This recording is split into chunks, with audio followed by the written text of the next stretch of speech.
Hey, what's up, AJT fam? We're going to do our morning recap here, but I want to give you a little message. I used to do this a while back. I'm going to start back doing it. Had a couple people ask me to bring it back. But, this is something that, especially during this time in the market where we're in that lull between earning seasons. We're ending up Q3. We're going to be going into Q4. And then a couple weeks after Q4 starts, we're going to get another earnings. So we're just in that lull. We're in the summertime deal. It is what it is, you know. So we have to understand that we're going to take some losses. Probably more than we normally take this time of year. We are adjusting. We'll talk about that today, but you have to understand the feeling of loss is temporary. It may last through one trade, a few trades, a day, or even weeks.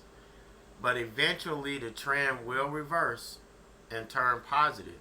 If you quit, however, that feeling of loss will last a lifetime. So you just don't want to up and quit because of this overwhelming feeling of loss. You have to deal with that first. Now, there's nothing wrong with you saying, okay, hey, this isn't for me, and all of that, then you walk away. There's nothing wrong with that. But you don't want to walk away with that feeling of loss. You want to deal with that first. But today is a perfect example of what I'm talking about. So let's get into our trades here.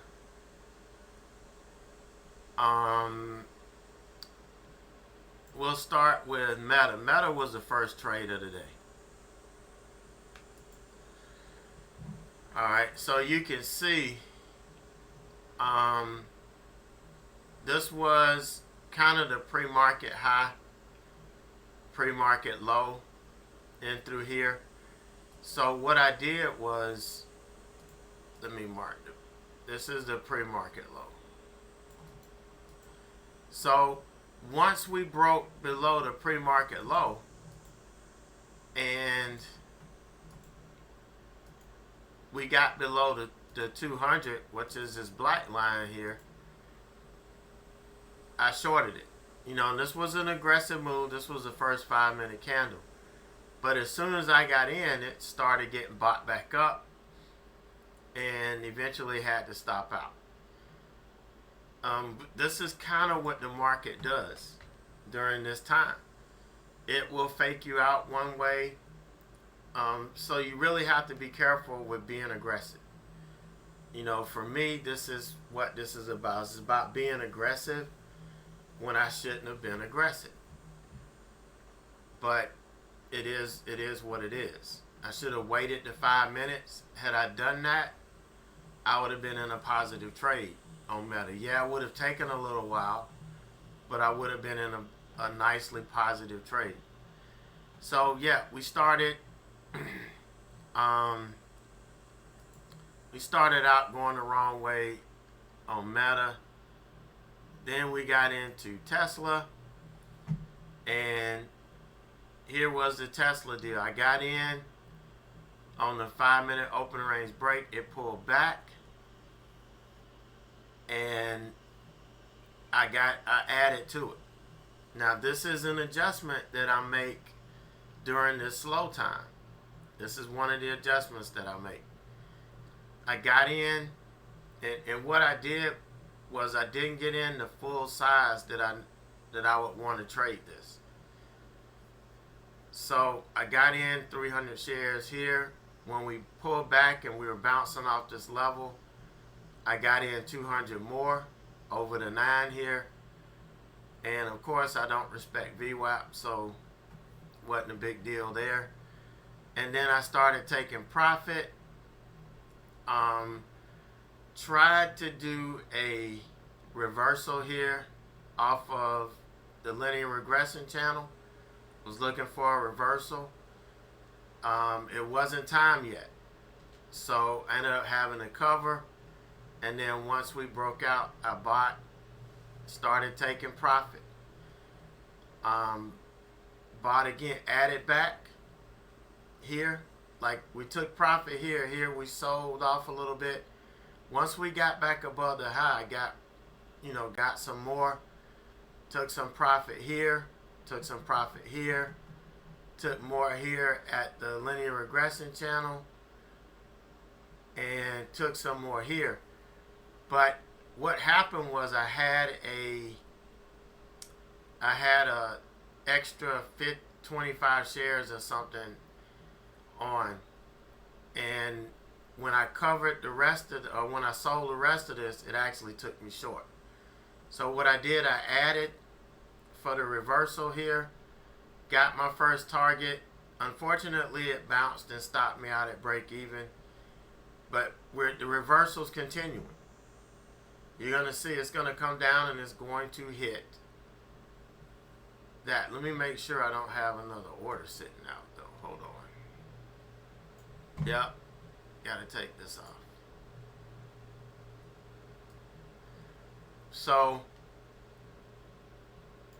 I still have my order sitting here. I'm glad it didn't hit. But, it's what happens. The market's really choppy during these times.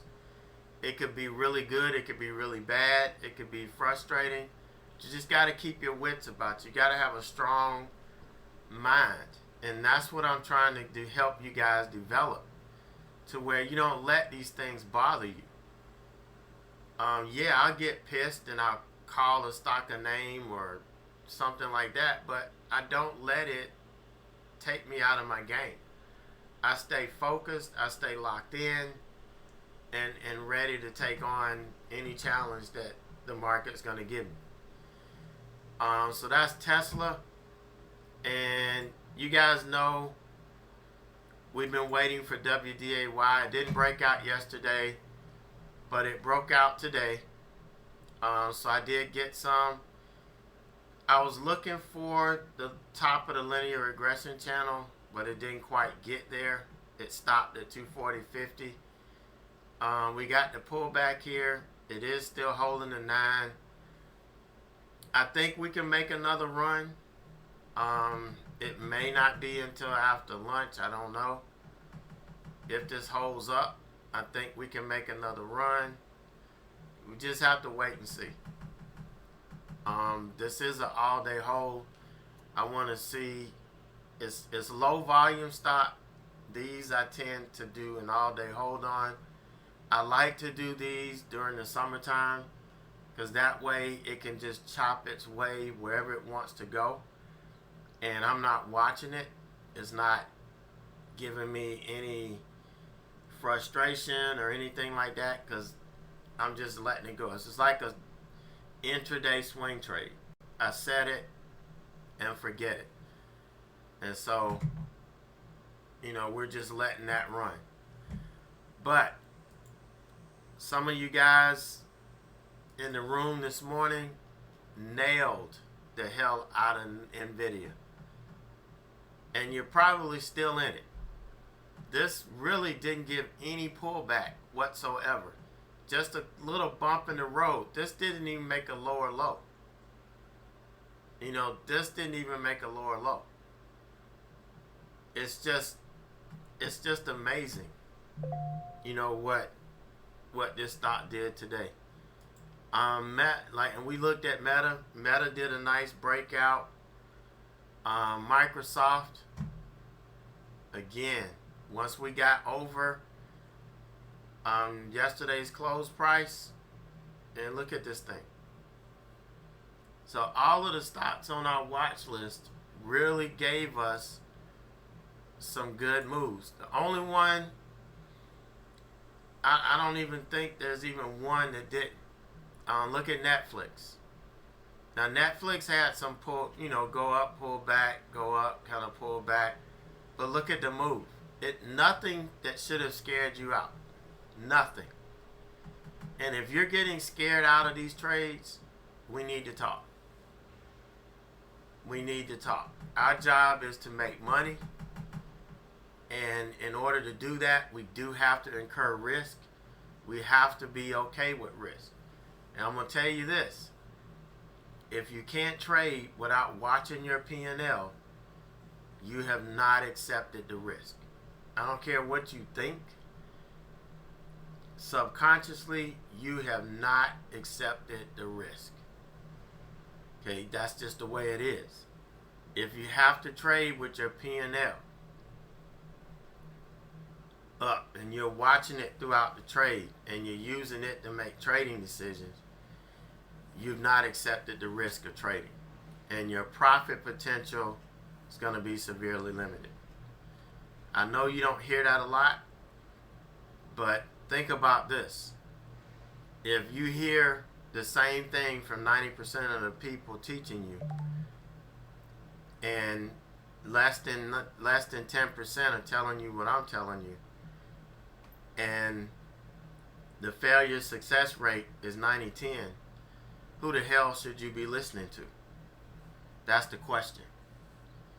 That's something for you to think about.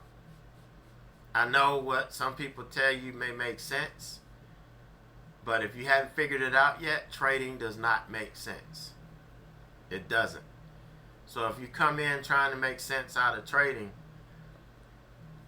you're going to be the ones that we're eating for lunch. So take that with a grain of salt, but that's the truth. That's the God's honest truth. And if you don't believe me now, you will believe me later. Alright, so I'm going to take a break, guys. We're going to have our first 90 days of trading session here in about 30 minutes. So I need to go drink some water, get my head ready to teach. So y'all take it easy. If you need to take a break, take a break. But I'll be back in about 30 minutes.